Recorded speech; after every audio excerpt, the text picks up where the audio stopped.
घोड़े ने बक मारी थी एंड आई फेल नीचे और ऊपर से मेरे गुजर गया था साइड से। मैचेस के टाइमिंग्स होते हैं लाइक 1 to 2 या 2 to 3, फिर I have to go get early permission from school. 4 goal भी हमने खेला था, मैंने अंडर 19 भी खेला हुआ है। हम खेल पोलो की बात कर लेते हैं। ये तकरीबन 2500 साल पुराना खेल है और इसे शाही खेल भी कहा जाता है क्योंकि पुराने ज़माने में पोलो बादशाहों का पसंदीदा खेल था।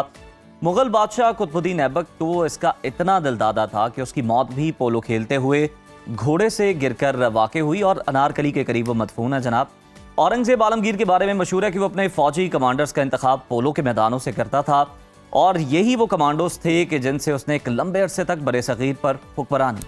सन 1850 में ये पोलो हिंदुस्तान में पहुंचा। देखते ही देखते ये हर आम खास का पसंदीदा खेल बन गया। इस वक्त पोलो पाकिस्तान समेत दुनिया भर में 60 से ज्यादा मुल्कों का मकबूल तरीन खेल बन चुका है। पाकिस्तान में पोलो के सबसे बड़े मुकाबले शिंदोर में होते हैं, जहां जुलाई में इसका सबसे बड़ा टूर्नामेंट होता है जिसमें दुनिया भर से खिलाड़ी हिस्सा लेते हैं। पोलो की वजह से दुनिया में इस खित्ते की खास पहचान है। पाकिस्तान में पहल पोलो को तो सिर्फ जनाब मर्दों तक महदूद रखा गया कि ये मर्दों का खेल है, लेकिन अब बड़ी तादाद में हम देख रहे हैं। खुशाइंद बात यह है कि खातीन भी इसकी तरफ रागिब हो रही हैं और पाकिस्तान की मारूफ पोलो प्लेयर माहनम फैसल की सूरत में आज इसकी एक जिंदा मिसाल हमारे सामने है। माहनम ने 11 साल की, सिर्फ 11 साल की उम्र में पोलो खेलना शुरू किया और छोटी सी उम्र में ही इसमें अपना अच्छा खासा नाम बनाया। अब तक कई टूर्नामेंट में हिस्सा ले चुकी हैं, सलाहियतों के खूब जौहर भी दिखा चुकी हैं। क्या बात है माहनम, वेलकम टू सुनो पाकिस्तान। बहुत शुक्रिया आने के लिए। अगर आप मुझे इजाजत दें, नहीं पहले मैं बात इजाजत दें अगर आप जरूर विद ड्यू परमिशन। मानम देखें, हमें तो पता चल गया आपके नाम का क्या मतलब है, ब्रेक में हमने जान लिया। जरा हमारी ऑडियंस को भी बता दें जरूर, जो ये नाम पहली बार सुन रहे हैं। अच्छा, माह मींस मून एंड नम means light, so it's moon's light. वाह वाह वाह। तो आप घोड़ा भी जो है वो रोशनी की रफ्तार से भगाती हैं। और ये भी बता दीजिए किसने रखा? मेरी मामा ने। बहुत ही खूबसूरत नाम है। ये बड़ी डिबेट होती है कि किस साइड से किसने रखा। अच्छा माहनम, मुझे ये बताइए इतनी छोटी सी उम्र में कैसे शौक पैदा हुआ? बेसिकली मेरे जो मामू थे वो राइडिंग करते थे, तो उनके पास घोड़े भी थे, तो फिर मैं एक दिन उनके घोड़ों पे गई एंड फिर मुझे वहाँ से शौक ऐसे उनके साथ गई just for the try? या फिर मुझे बहुत ज़्यादा शौक पैदा हो गया एंड देन मैं राइडिंग अकेडमी पे मैं हर रोज जाती रही फिर वहाँ से। अच्छा मानम, देखे ना शौक की फिर कोई ना कोई कीमत भी कभी कभी चुकाना पड़ जाती है। शुरू में जाहिर है आपने घुड़सवारी सीखी होगी, बेसिक से आपने आगाज किया होगा, तो कभी कभार कोई गिरी या चोट लगी, कोई इस तरह का वाकया भी कभी पेश आया आपके साथ? जी, मैं एक बार गिरी थी और मैं उसी हफ्ते 3 बार गिर गई थी एक ही रो में। वो हफ्ता आपके लिए अनलकी होगा मुझे लगता है मानम। तो हुआ क्या था? क्या वो आपका जो आपकी सवारी थी वो मूड में नहीं थी? क्या मसला क्या था? वो बेसिकली घोड़े ने बक मारी थी एंड आई फेल नीचे और ऊपर से मेरे गुजर गया था साइड से।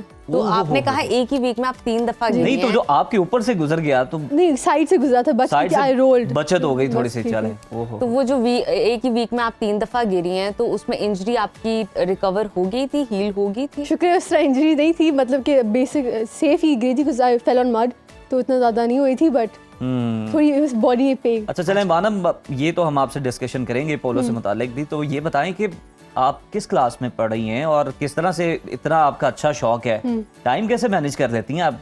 अभी मैं ग्रेड 10 में हूँ एंड मैनेज तो ऐसे ही हो जाता है कि like after school I go to practice, but जब मैचेस होते हैं then it's bit difficult because matches के टाइमिंग्स होते हैं लाइक 1 to 2 या 2 to 3, फिर I have to go get early permission from school. School वाले ताउन करते हैं इसमें? कर लेते हैं। प्रोटोकॉल मिलता है स्कूल में? शौक से करते होंगे। नहीं, कोई प्रोटोकॉल नहीं मिलता स्कूल में। वैसे ये भी ठीक है मेरे ख्याल में उज़ैर, ये भी ठीक है ताकि मार्क्स वगैरह आप मेहनत से ले सके। अच्छा माना, मुझे ये बताइए आपको 3 से 4 तकरीबन साल हो गए खेलते हुए, कितने टूर्नामेंट्स आप जीत चुकी हैं, खेल चुकी हैं, एक्सपीरियंस कर चुकी हैं? टूर्नामेंट्स काफ़ी ज़्यादा खेली हैं, लाइक इस साल I played many tournaments including like polo and pink भी मैंने खेला था, फिर 4 गोल भी हमने खेला था एंड इसी तरह मैंने अंडर 19 भी खेला हुआ है। ऑल दीज टूर्नामेंट्स काफ़ी। अच्छा मुझे ये बताएं कि जिस तरह से हम देखते हैं ना कि कोई जीप का सवार है, कोई जीप राइडर है जनाब, वो जीप रैलियों में अपनी गाड़ियां भगा रहे होते हैं, उन्हें अपनी गाड़ियों का भी बड़ा पता होता है, उनका भी बड़ा ख्याल रखते हैं। आप अपनी सवारी का, अपने घोड़ों का वो किस तरह से आप मतलब ख्याल रखती हैं? इनकी आदतों अतवार आपको पता होती है कि आज इसका मूड नहीं है, गुस्से में है, इसको किस तरह मैनेज करते हैं? आपको ये सारी चीजें पता है? बेसिकली जैसे पोलो में 70% of the game is the horse, ठीक है, तो अगर आपके पास वो घोड़े के साथ कनेक्शन नहीं होएगा या अगर आपका घोड़ा स्लो है, इन कंपेटिटर मतलब दूसरों का घोड़ा तेज है, जैसे गाड़ियों की रेस, अगर आप एक पोर्श हो, एक करोला है, तो फ़र्क तो होएगा ना, बेशक जितनी मर्जी स्किल लो है। तो इसी तरह आपको एक बॉन्ड बनाते हो आप उनके साथ, और अगर मूड शूड चेंज होता है घोड़ों का, बट अगर वो आपके मूड स्विंग्स हैं इनके भी। ऑब्वियसली। माहनम, आप क्या मैसेज देना चाहेंगी अपनी एज फेलो को जो इस उम्र में हैं, जिंदगी में कुछ करना चाहती हैं, स्पोर्ट्स में आना चाहती हैं स्पेशली, किसी क्या भी खेल में। कहेंगी? हाँ। मैं कहूँगी कि खेलना चाहिए, मतलब कि you know physical activity is very important, और अगर आप हर वक्त से पढ़ते रहोगे ना तो आप पढ़ाई में भी नहीं अच्छे होगे, बिकॉज बैलेंस होना चाहिए लाइफ के अंदर। सो यू शुड गिव जबरदस्त। टाइम एक टू सेहतमंद जो है जहन होना जरूरी है अगर आप ऐसा। मानम बहुत शुक्रिया Thank आपका, वेरी बेस्ट विशेस Thank हमारी you तरफ से। so much. आप और अच्छे टूर्नामेंट खेलें, बड़े बड़े टूर्नामेंट खेलें, पाकिस्तान में खेलें, बाहर भी खेलें, और वापस पाकिस्तान का हमारे नाम पास रोशन आकर करें। इंटरव्यू और हमारे दीजिए। साथ आगे जरा गपशप करती रहा करें। Thank you so much. Thank you.